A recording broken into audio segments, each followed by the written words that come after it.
그래서 이제 이거 인공지능을 제가 이제 도표를 좀 어디서 따와봤어요. 인공지능. 여기 이쪽 보면은 인공지능이 나오기 전에는 이제 머신 러닝, 기계가 이제 러닝을 하는 거, 그 안에가 그 바탕에가 딥 러닝이 있습니다. 딥 러닝. 딥 러닝으로 해서 머신 러닝하고 이제 인공지능을 하는 건데, 외부 세계의 경계가 우리 이제 육군, 눈, 코, 입, 몸, 마음을 통해서 들어오잖아요. 그러면 여기는 정신과 성품 자리예요. 그래서 외부에서 들어온 데이터는 가공이 안 돼 있어. 근데 이 정신 성품 영역에서 어느 정도 가공이 돼, 이제. 정보화가 되는 거예요, 이제. 그럼 밝은 분석, 빠른 판단으로 해서 정보화가 돼가지고 마음 뜻 영역으로 이렇게 와서 나중에 이제 실행을 하게 되거든요. 이게 이제 여기는 정신 성품 자리고 마음 뜻 지식 영역이 되는 거예요. 여기 이제 정보 영역이에요. 정보가 잘 가공이 돼. 어떻게 가공이 되느냐? 내 안에 있는 프레임대로, 틀대로. 틀이 뭐냐? 자기 습성대로.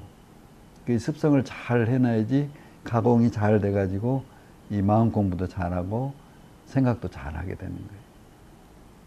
그래서 여기는 지식 영역이고 여기는 정보 영역이고 이 사이가 비몽사몽이지 않을까 저는 그런 생각을 했어요. 자, 그래서 보면은 우리가 마음 공부 잘해서 요 정보를 가공 잘할 수 있도록 그 프레임을 짜놔야 돼. 삼학팔조 사은으로 프레임을 딱 짜놔야 되는 거예요. 이제 AI가 뭐냐? 저는 이제 AI를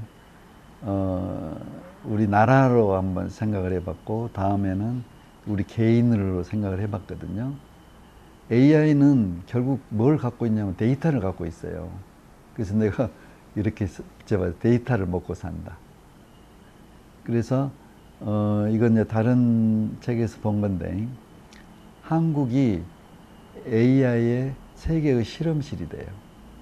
그런 조건이 굉장히 좋대. 왜 그러냐면 1번 전 국민이 단일 건강보험으로 집적된 의료 및 보건 데이터를 가진 나라가 우리나라가 최고돼요. 그 다음에 이제 이 우리나라 남한 사이즈가 아주 적당히 가 세계 최고 수준의 디지털 행정과 IT 인프라를 갖춘 나라돼요. 그 다음에 밀집된 대도시 구조로 인구 밀집과 산업 경제 밀도가 집중된 나라고 아주 그 정보와 고차적인 정보와 그 기업이 잘 발달된 나라예요. 그 다음에 정부 지침에 빠르게 순응하는 국민성과 아주 그 쉽게 휩쓸리는 불나방 같은 심리가 있어가지고 이게 좋다 하면 그냥 다 안 따라간 사람이 없다는 거예요. 99%가 따라가요. 그래서 이게 우리나라가 이게 이제 금융을 쓴 책에서 내가 본 건데 이렇기 때문에 우리가 이걸 잘 이용하면 세계적인 성장의 기회를 우리가 갖게 되는 거고 이게 정신을 못 차리면 완전히 실험 상대가 되고 희생만 되는 그런 위치에 있다는 거예요. 이게 이제 우리 대종사님 그 전망대로 하자면 우리가 이쪽으로 가겠죠. 우리가 정신의 부모국이 되고 도덕이 뭐 부모국이 된다고 그러셨으니까 이게 그래서 이제 정산 종사님이 일본은 꼴머슴이고 또 큰 머슴이 온다. 이게 이제 미국이 들어와서 이런 큰 역할을 하고 우리가 성장하는 기회, 우리가 도덕이 부모국이 되게 큰 머슴이 와서 일을 해줄 것 같아요. 그래서 이제 우리는 이렇게 그러면 실험만 당하고 있으면 안 되잖아요. 우리가 주도자가 돼야 돼. 설계자가 돼야 돼. 그래서 이게 이제 금융책이기 때문에 우리가 지식을 비판적 사고를 해야 돼. 금융 지식만이 아니라 모든 사고를. 그래서 우리가 공부할 때 의도가 중요하다는 것이 그냥 누가 교무님이 하란 대로 외우고만 있으면 그건 발전이 없어. 내가 왜 교무님이 이런 말을 했지? 하고 의도를 가지고 자기 거를 만들고 공리를 하고 이렇게 해야지 설계자가 되는 거지. 창조자가 돼. 그 다음에 개인의 데이터 주권을 지키며 자율성을 갖고 있어야 돼. 내가 뭘 하면 우리는 다 클릭해가지고 전부 자기 정보가 다 들어가거든요. 뭐 쓸데없는데 다 이렇게 정보가 공개되면 자기 재산이 신용이고 정보인데 이거 다 노출해버리는 거예요. 그래서 정부가 데이터, 산업, 금융을 연결하는 전략으로 패권을 쌓아야 되는 거예요. 정부가 또 그 우리 5천만 국민의 데이터를 이게 우리 자산이니까 이걸 잘 지키고 이걸 우리가 이용을 할 수 있게 국가에서도 해줘야 돼요. 그래서 한국은 실험실에 머무르는 것이 아니라 미래의 세계 질서를 설계하는 국가로 도약할 수 있다. 우리가 그런 조건을 갖고 있기 때문에 그건 우리 나름이에요. 그래서 대종사님 말은 정신의 부모국의 요건을 우리가 충분히 가지고 있다. 그러면 개인, 우리가 또 지금은 국가보다도 개인이 또 중요하잖아요. AI가 개인의 데이터를 먹고 사는 거예요. 개인은. 그래서 이 교육이 시험 위주 교육에서 그다음에 정답을 찾는 능력, 찍는 능력만 키워서 찍는. 우리 교리 공부도 이게 정답을 이게 정답이야. 이거 이대로 해. 이러면 안 되고 이거 왜 이랬을까 생각해봐. 이렇게 이제 우리 교화도 해야 될 것 같고 질문을 던지는 교육이 우리나라가 부재했어. 앞으로 우리가 그렇게 해야 돼. 그리고 이제 모든 산업에 중요한 게 이제 금융이 중요해요.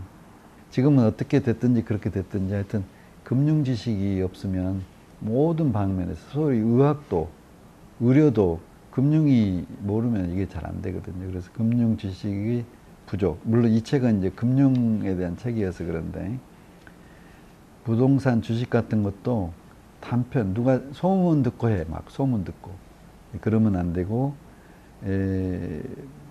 본인이 잘 알아서 그다음에 빚은 무서움. 뭐 은행 대출해 가지고 뭐 해. 이건 이제 굉장히 조심해야 되고 비판적 사고가 부족하다는 거예요. 우리는 소문 듣고 누가 했으니까. 그래서 그런 건 안 되고 그래서 나타나는 현상 뒤에 숨어있는 권력과 이해관계를 묻고 따지는 습관이 있어야 돼요. 정말 그래? 그리고 왜 그 이유를 대봐. 이렇게 해야 돼요.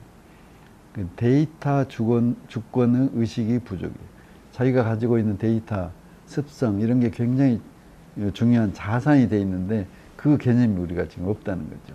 그래서 누구 쉽게 클릭해서 그냥 자기 데이터가 다 나가는 거예요. 인스타하고 뭐 유튜브하고 이렇게 해서 자기가 갖고 있는 소중한 재산이 쉽게 나가는 거예요. 그리고 이제 청빈이라는 이제 말이 뭐 무소유 이런 말이 나왔는데 내가 이제 좀 개인적인 거라 넣어봤는데 강자의 생각과 습관은 어떨까. 그래서 이제는 데이터의 주인으로 내 데이터는 내가 주인이고 굉장히 소중하게 간직해야 된다. 이런 습관을 가져야 되는 거예요. 무심코 동의하는 클릭 하나가 미래의 가장 중요한 나의 자산을 빼앗기는 거예요. AI한테 빼앗겨버리는 거예요. 그 다음에 그 마음의 자유, 몸의 자유 하려면 빚이 없어야 돼요. 빚이 없는 삶을 만들자. 빚이 없는 사람이 강자고 약자를 도와줄 수 있는 거예요. 미래는 국가보다는 개인이나 국가나 빚은 자율성을 잃고 통제받은. 그 다음에 현금 비중의 안전판을 만들자.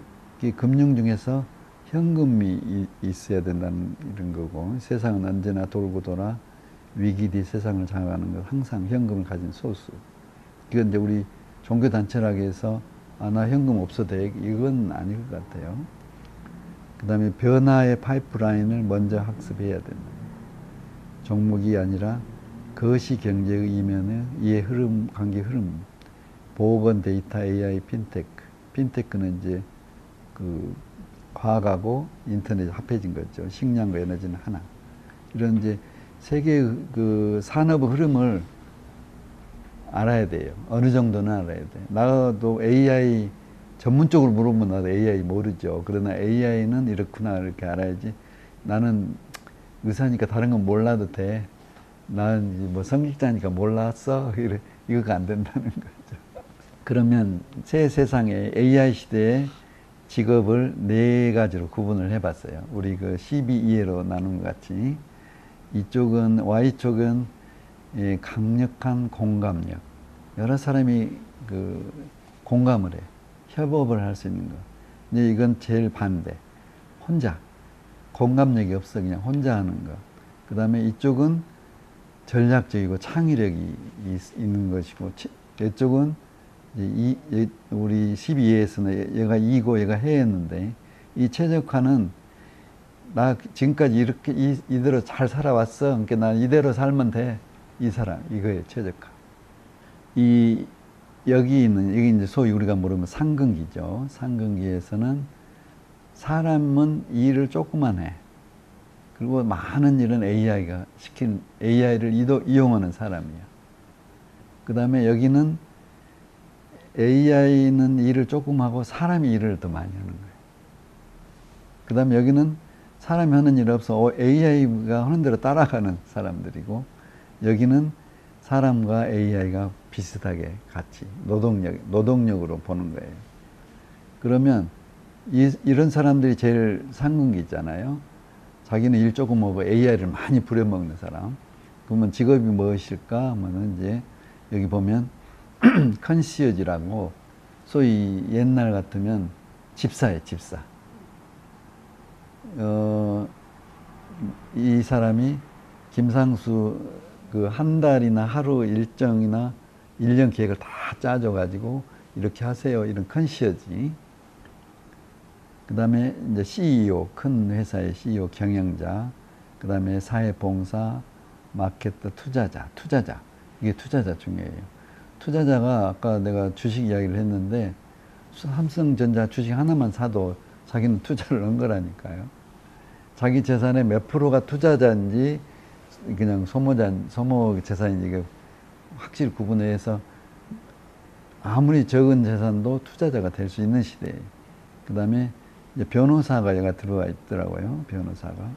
이 구분이 좀 틀린 데도 많아요. 책들이. 변호사가 막 여기 있는 사람도 있고 그래요. 하여튼 이쪽은 새로운 창조를 하는 사람이에요. 새로운 창조. 그래서 새로운 창조. 우리 대종사님이 온전한 생각으로. 새로운 창조는 생각으로 한다고 그랬어. 마음 공부 잘해서 좋은 생각으로 창조를 해야 돼. 그래야지 AI 시대의 주인이 되는 거예요. 창조를 안 하면 AI가 하자는 대로 따라갈 수밖에 없고 자기 직업이 없어져 버리는 거예요. 이게 세 번째 항해. 그래서 그리고 회사는 수직 구조보다는 수평 구조. 그래서 시키는 대로 하거나 열심히 하는 것은 AI가 다 해버려. AI를 해볼 수가 없어. 자기가 창조하지 않으면 나 시키는 대로 열심히 했어요. 이건 자기 직업이 없어지는 거예요. 그 다음에 이쪽에 사람이 일을 주로 하고 AI는 조금 챗 GPT 좀 써보고 그런 사람들은 이제 교사, 사서, 의사, 콜센터 안내, 인라인 강사, 간병인 이런 것들이 이 그룹에 속하는데 이 직업 구분은 서로 이제 책들마다 좀 다를 수 있습니다. 그 다음에 이제 이쪽이 제일 문제인데, 우리 의사 중에 영상학, 그 리딩 하거든요. 엑스레이 판단, CT 판단하는데, 이것은 그냥 지금도 벌써 의사들이 안 해요. AI가 다 해버려요. 한국에. 택시 기사, 트럭 기사, 이건 이제 자율 자동차 차가 나오니까, 그 다음에 전화로 영업하고, 보안 담당. 다 지금 보안 카메라들이 다 이렇게 하고. 그래서 이것들은 이제 직업이 없어질 거고. 그 다음에 이제 예술가, 칼럼니스트, 경제학자, 과학자, 인구조사, 이런 그룹은 AI와 사람들이 하는 일이 50대 50 이렇게 같이 한대요. 이게 제일 좋은 사람은 자기 노력은 좀 하고 AI가 다 일을 하게 AI 주인이 되는 사람들이죠. 그래서 AI 시대에 대면으로 만나고 싶은 사람, 내가 만나고 싶다, 그 사람은. 이 사람은 성공한 거라는 거지. 그 사람 만날 필요 없어. AI가 다 해줘. 이것은 이제 그 사람은 잊혀져 가는 사람이 되는 거예요. 그래서 우리가 이제 저기 이렇게 회귀로 아까 학연, 지연, 혈연이면 그냥 다 해줬는데 그건 안 된다는 거죠.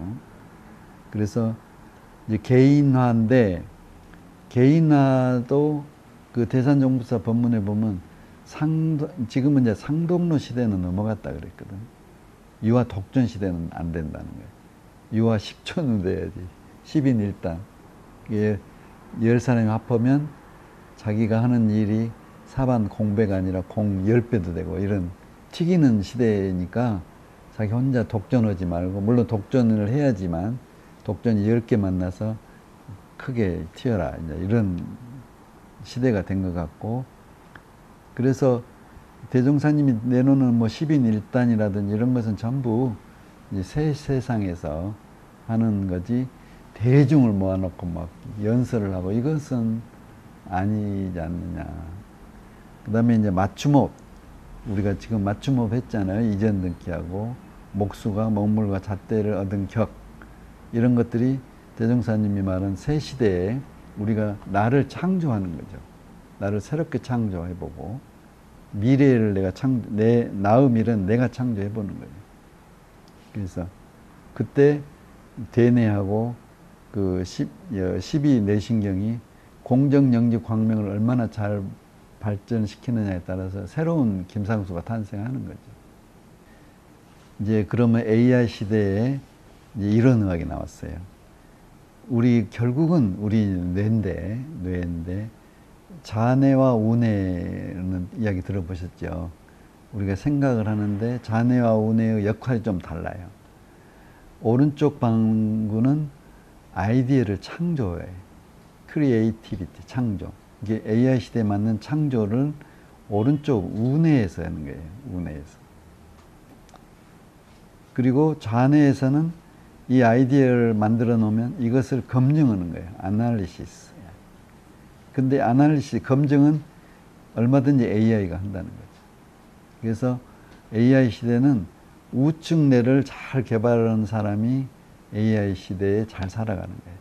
그래서 우측 뇌는 패턴의 인식, 소위 직관, 관조죠. 감수성이 있고 센시티비티가 있어야 돼. 그래야지 창조적 통찰을 하고, 이르려면 의두, 감각, 감상, 증득. 이게 이제 우리가 수행하는 방법이죠.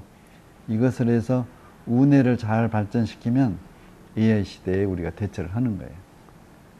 그리고 왼쪽 방구는 이제 아까 같이 우측에서 아이디어가 나오면 이것을 검증하는 거예요. 이거 맞았어? 이성적으로 분석하고 비판을 하고. 이것은 AI가 해줄 수 있다는 거죠. 그래서 이것을 내가 이제 도표를 그려봤는데, 우리가 이제 경계에서 일상수행의 요법이나 이론상법으로 경계에서 정보를 받았잖아요. 그러면 우뇌, 좌뇌에서 받아. 그러면 이 우뇌와 좌뇌 사이에는 콜프스 캘로숨이라는 게 신경 다발이 있어요. 그래서 좌우뇌가 서로 이렇게 많은 신경 다발이 이렇게 연결이 돼 있어. 정보 교환을 해. 그래서 이제 의식을 만드는데 이때 이 창조적인 아이디어로 새로운 의식을 만드는 거예요. 이때 이제 그 과학적으로 우리 이론상의 진리에 보면 공정, 영지, 광명, 이게 그 엘렉트로케미칼 리액션, 전기 화학 작용으로 빛의 작용으로 의식을 만드는 거예요. 이제 패턴이란 말이 나와서, 패턴. 우리가 지금 계속 공부하는 것이 대수육무의 패턴, 12의 패턴, 이렇게 패턴 계속 했잖아요. 패턴은 무질서에서 질서로, 케오스에서 코스모스로. 그래서 이것을 대종사님은 대수유무 12예와 이론상이란 패턴, 삼학팔자, 사은사요, 이런 패턴으로 그 공식을 우리한테 이미 주셨어. 물리학, 수학에서는 그 이제 틀로 줬고. 그래서 종교계에서 AI를 지금 어떻게 쓰고 있느냐가 이번에 원불교 신문에 김도화 기자가 썼더라고요. 그래서 내가 그걸 좀 따와봤어. 인간의 직관과 공감, 이것은 AI는 데이터를 분석, 판단한다. 그래서 일본 한 교토의 한 사찰에서는 실리콘 얼굴 로봇 마인다가 설법을 하고 있대요. 그 다음에 일본 와세다 대학에서는 AI 산토라고 해가지고 수천 년의 교리를 학습을 해가지고 또 이렇게 강의를 한가 봐. 미국에서는 AI 랍비라고 해가지고 사람의 질문을 분석해서 영적 메시지를 내놓는데 AI가 벌써 종교계에 이렇게 다 들어와 있는 거예요.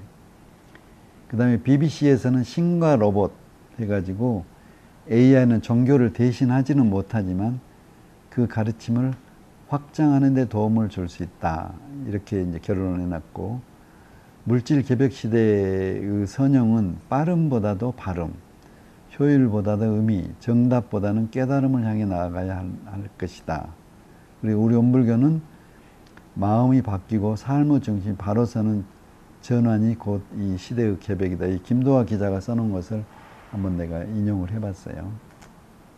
그래서 이제 그 경제적인 책인데 기업의 성공 조건을 이렇게 쭉 해놨더라고요. 근데 우리 대종사님 종교 창업을 했잖아요. 이것을 이제 그 성공 조건하고 좀 비슷해서 내가 따왔는데, 창업자가 직접 발표한 혁신적 비전과 실행력을 위한 로드맵이 있어야 된대.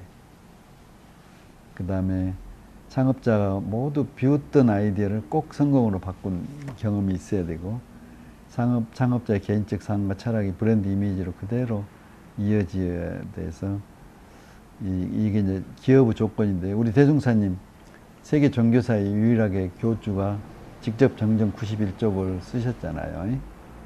그 다음에 묵은 세상과 새로운 세상의 경계에서 과거 종교를 혁신했고, 방언공사 등 모든 비웃던 사업을 완전히 성공하셨고, 그 다음에 탄생지 궁촌벽지에서 종교를 시작한 것도 참 드물다고 그러는데, 자기 출생지에서는 성공하기 어렵다고 그러는데,